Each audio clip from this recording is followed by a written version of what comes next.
Good day with your major newscast. I am Jessica Daw. First with the highlights. The search continues for several fishermen who are feared dead. The Amilo Falls hydropower project deal will see the investor taking several risks. In the region, Suriname's National Army is eyeing closer relations with the Guyana Defense Force. And vendors in Antigua's capital, St. John's, fear they will be removed. And you'll have the latest international news coming from the BBC. Advertise with us on News Talk Radio Guyana 103.1 FM for best coverage on programs on motivation, beauty and health, parenting and relationships, knowing your rights, and a variety of enlightening content, and get value for your money. Call our helpful staff today on 223-1056 or 223-1041 today. Now for the news in detail. A search has been launched for several fishermen who have gone missing and are feared dead after the trawler they were working on capsized. Those missing and feared dead are Harold Damon, Winston Sam, Ronald Burton. The lone survivor is Vincent Dazel, who claimed that he was rescued by fishermen and given a bus fare to Georgetown. The Public Works Ministry says the Search and Rescue Operations Center has been activated immediately after a notification of the incident was received. The search team includes vessels and personnel, including divers. The men were aboard the Seabob trawler World Friend 307, which is owned by Noble House Seafoods, when tragedy struck at about 6 o'clock Saturday morning. The Public Works Ministry says the vessel capsized at about 18 miles off the coast of Maikoni. Meanwhile, the government has established a multi-agency team to thoroughly investigate the mishap. The panel of investigators are drawn from the Ministry of Public Works, Maritime Administration, Coast Guard, the Police Forces Marine Unit, and the Transport and Harbors Department. The Public Works Ministry says that it is very concerned and shares the anxiety and pain of the family members and colleagues of the missing men. The ministry says all available resources of the state to aid in this search and rescue exercise will be fully utilized. The private sector, including private fishing vessels, are also engaged in this ongoing operation. The $700 million Amilo Fall hydropower station is to be built and operated under strict contractual and regulatory rules, but no costs were provided for associated contracts. Project leader Winston Brassington says China Rail will be financing the entire project and will sell electricity to the Guyana Power and Light at just over 7 US cents per kilowatt hour. He says after 20 years, the Amilo Falls hydropower station will be handed over to the government and the cost of electricity will be about 1 US cent per kilowatt hour.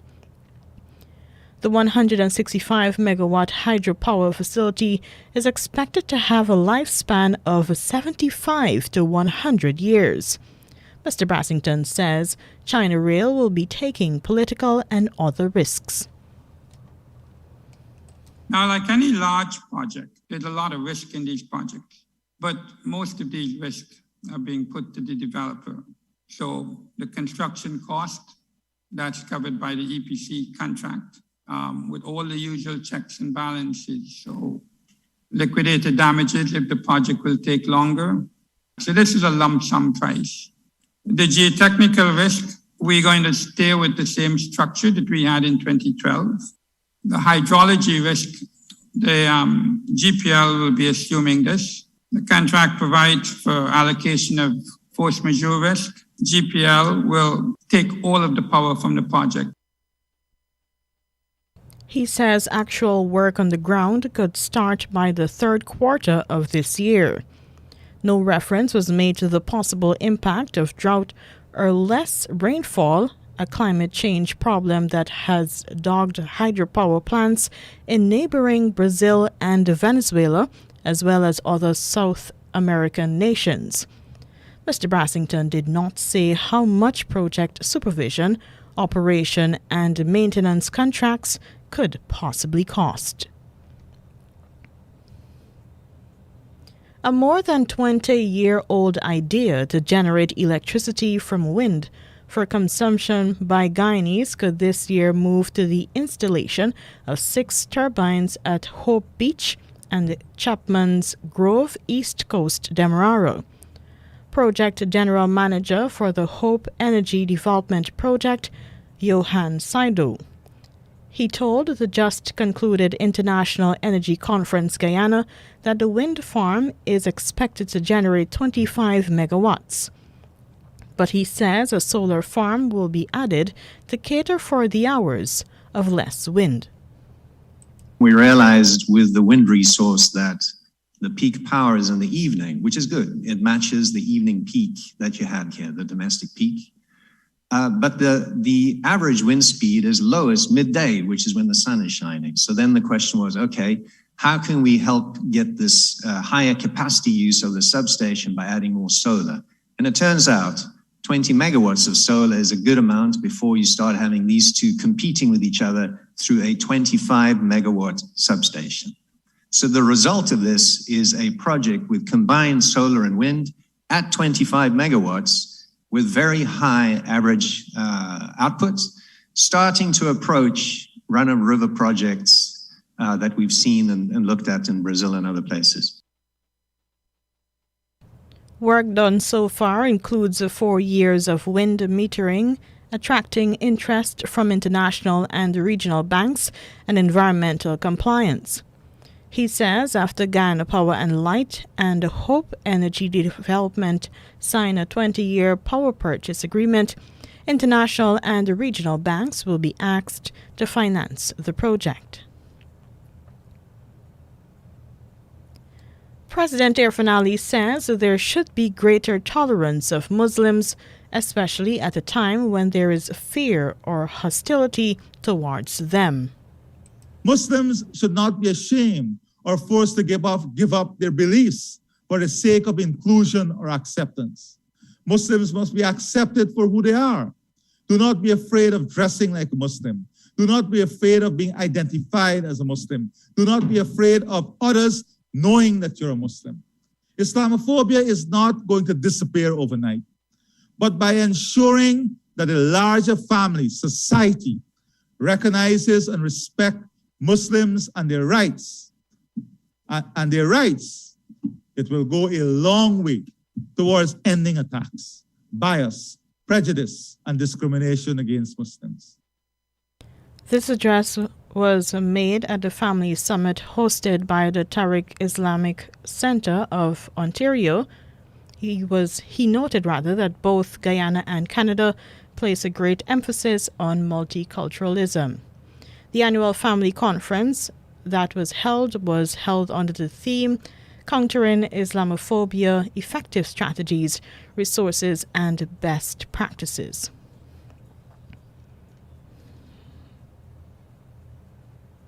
A man from number 5 Village, West Coast, Berbice, has been arrested after almost 6 pounds of cocaine were found in a bowl of fried rice in a suitcase he was carrying. At the time of the drug bust on Friday at the Cheddi Jagan International Airport, he had been scheduled to depart on a JetBlue flight to New York.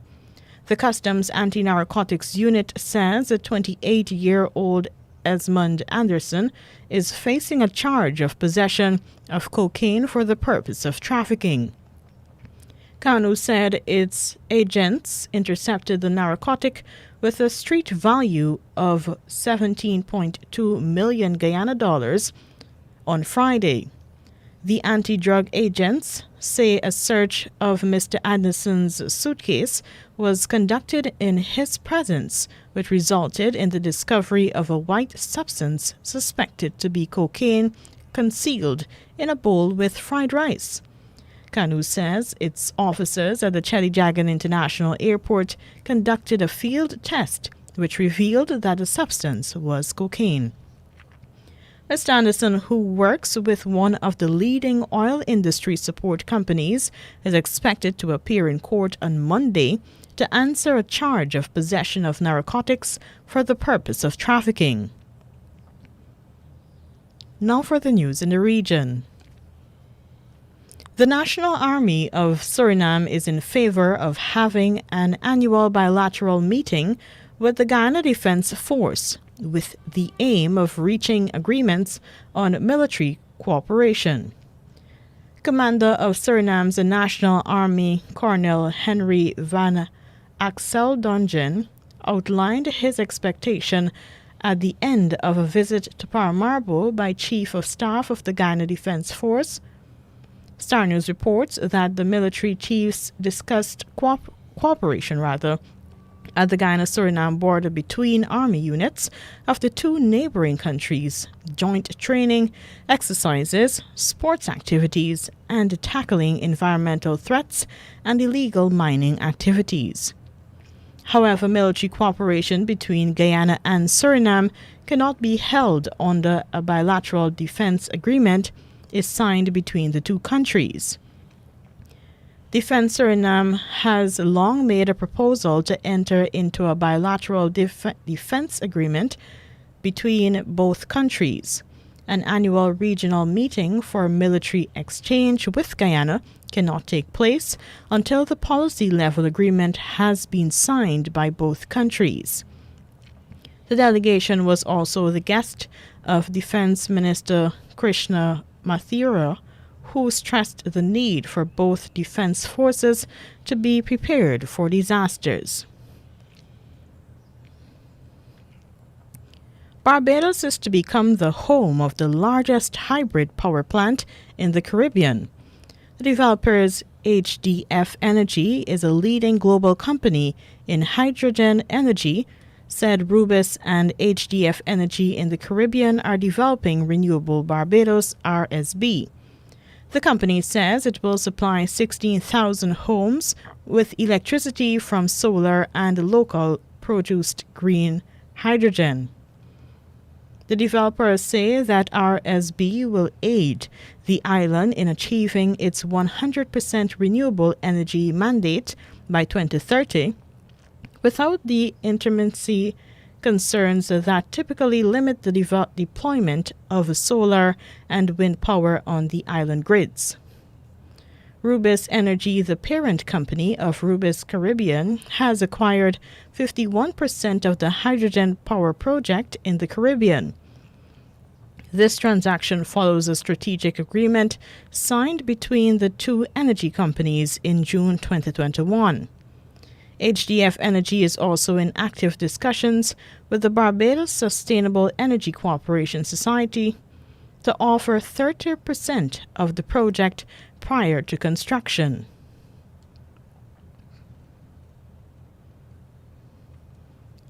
The United States Coast Guard says it's repatriated 4 Dominican Republic nationals and 9 Haitians to Dominican Republic between Monday and Wednesday. This following the interdiction of an illegal voyage near Rincon, Puerto Rico. The U.S. Coast Guard said the interdiction is the result of ongoing local and federal multi-agency efforts in support of the Caribbean Border Interagency Group. The U.S. Coast Guard said a Puerto Rico Police Joint Forces of Rapid Action Marine Unit interdict an illegal voyage transporting non-U.S. citizens aboard a 22-foot blue-colored makeshift boat Friday morning, just off the coast of Rincon, Puerto Rico. The U.S. Coast Guard says its watch standards in sectors San Juan diverted the Coast Guard cutter that arrived on scene and safely embarked the migrants. And lastly, in the region in Antigua, vendors on Market Street in the capital, St. John's, fear that they may be removed. Antigua Observer reports that their fears Fear stems from the fact that the Development Control Authority has been demolishing small business structures in other parts of the island. These include an idol shop in Parham. Deputy Town and Country Planner Clement Antonio recently hinted at plans to tidy up Market Street, triggering anxiety among some as to how this might affect street vendors who line the busy road. Many of the vendors have been on Market Street selling clothing and fruits and vegetables for 15 to 20 years. One major concern is the lack of customers who go into the public market due to the presence of vagrants. Additionally, she highlighted the lack of security and overall aesthetics of the environment, which may be keeping potential customers away. And here now is your international news coming from the BBC. This is Julie Candler with the BBC News. President Putin has told a televised meeting of his Security Council that Ukraine is being used as a tool against Russia, presenting a major and dangerous threat to his country. He made the remarks in a rare public gathering with his ministers and security officials, during which he remained seated far from them. Mr. Putin also asked the meeting to consider an appeal for recognition by the two breakaway regions of Ukraine controlled by Russian-backed separatists. The purpose of today's meeting is to listen to our colleagues and determine our next steps in this direction. I mean the appeal to Russia from the leaders of the Donetsk People's Republic and the Luhansk People's Republic, with a request to recognize sovereignty and a resolution of the State Duma of the Russian Federation on the same topic. Mr. Putin said he intended to decide what course of action to take at the end of the meeting. Earlier, the Kremlin said there were no concrete plans for him to meet Joe Biden to discuss the Ukraine crisis.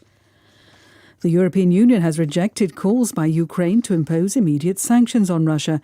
The Ukrainian Foreign Minister, Dmytro Kuleba, said the EU needed to start showing it was prepared to take action. But the bloc's foreign policy chief, Josep Borrell, told reporters no such measures would be introduced yet. On Sunday, the US Secretary of State Antony Blinken also dismissed the idea of immediate sanctions. Exchanges of fire are continuing in eastern Ukraine between Russian-backed separatists and Ukrainian forces. Paul Adams reports from Kiev. For the last several days now, we have seen an escalation of exchanges of gunfire along what's known as the contact line, which has existed now for 8 years since that war began. And there's also an absolute torrent of videos and allegations coming out of the separatist side with things like videos of a mangled body of a child lying in a field somewhere, which they say is the result of a shelling from the Ukrainian side. I mean, these things are frankly ludicrous. And the authorities here in Kiev are scrambling, racing to try and keep up with all of this and deny everything. The International Court of Justice has resumed public hearings into allegations that the government of Myanmar committed genocide against the Muslim Rohingya minority. Myanmar's military rulers argue that the Gambia, which filed the case, does not have the jurisdiction to do so. Opposition groups and media activists in Pakistan have sharply criticised a new cybercrime law, which was announced by the government over the weekend without any discussion in Parliament. Pakistan's president signed the order a day after it was approved by the cabinet. The new law could see social media users jailed for up to 5 years for defamation and allows any individual to file a complaint. World News from the BBC. The British government is expected to announce plans shortly to abandon all remaining legal restrictions linked to the pandemic. The Prime Minister Boris Johnson is due to tell Parliament that the requirement for people to isolate after testing positive will be scrapped. A cabinet meeting to discuss the move was delayed following reports of divisions between ministers on the funding of a COVID testing programme. The Iranian President Ebrahim Raisi is in Qatar, the first such visit in more than a decade. Mr. Raisi, who will attend a regional gas conference, says he wants to improve political and trade relations with Gulf Arab countries. Here's Mike Thompson. The Iranian president is expected to sign a raft of agreements during his 2-day visit, including a scheme to connect Iran and Qatar via an underwater tunnel. President Raisi's trip now looks likely to be followed soon by a 5th round of talks between Iran and its regional rival Saudi Arabia. The kingdom cut ties in 2016 after its Tehran embassy was stormed. Since then, the enmity between them has intensified. Police in the southern Indian state of Karnataka say they've arrested 3 people in connection with the fatal stabbing of a Hindu activist on Sunday. The killing in the city of Shimoga has triggered communal tension and violent protests by the Hindu group the man belonged to. Police used tear gas and water cannon to control the crowd. A study by researchers in Britain and Hong Kong suggests that eating lots of vegetables is not enough by itself to reduce the risk of heart attacks and strokes. The scientists found other factors, such as exercise, income, and a person's wider diet, might have a greater effect. The study asked nearly 400,000 people about their lifestyles before tracking their health over 12 years. The scientists stressed a balanced diet helped to reduce the risk of many diseases, including some cancers. BBC News. And that was your international news from the BBC. Here now is a recap of the highlights. The search continues for several fishermen who are feared dead. The Amilo Falls hydropower project deal will see the investor taking several risks. And in the region, Suriname's National Army is eyeing closer relations with the Guyana Defence Force. And vendors in Antigua's capital, St. John's, fear they will be removed. And you had your latest international news coming from the BBC. That was your major newscast. I am Jessica Daw.